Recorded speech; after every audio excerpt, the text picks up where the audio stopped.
Now on to the second half of the story.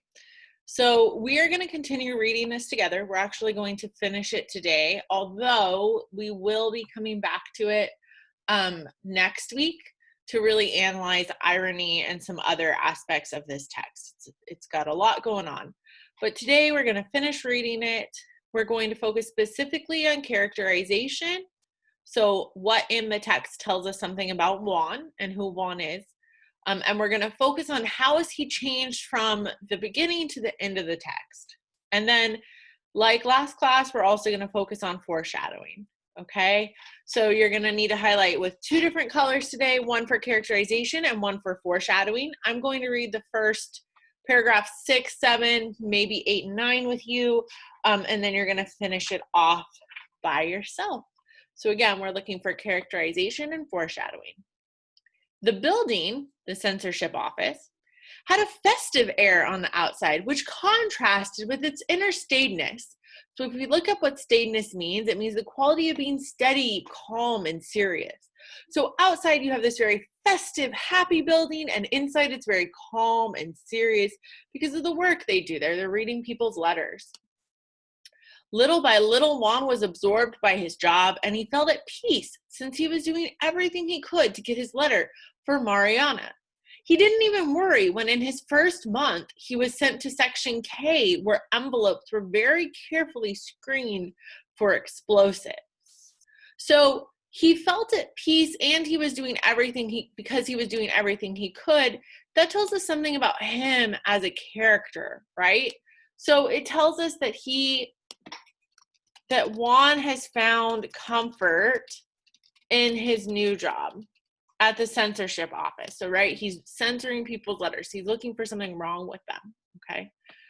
It's true that on the third day, a fellow worker had his right hand blown off by a letter, but the division chief claimed it was sheer negligence on the victim's part or carelessness or failure, so they blamed the man whose hand was blown off. Juan and the other employees were allowed to go back to their work, albeit feeling less secure. After work, one of them tried to organize a strike to demand higher wages for unhealthy work, but Juan didn't join in.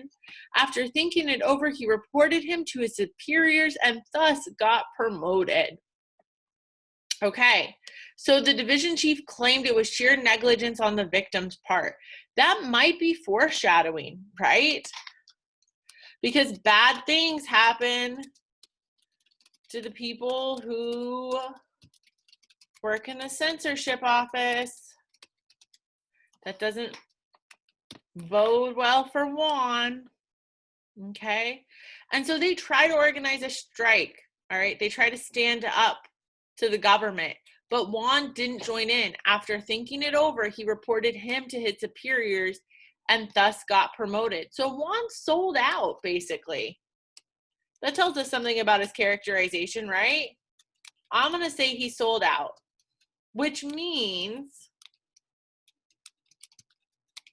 Juan chose the government over his fellow workers. So he's put the government needs above his own and the other people he works with, okay? You don't form a habit by doing something once, he told himself as he left his boss's office. And when he was transferred to Section J, where letters were carefully checked for poison dust, he felt he had climbed a rung on the ladder. By working hard, he quickly reached Section E, where the job was more interesting, for he could now read and analyze the letter's contents.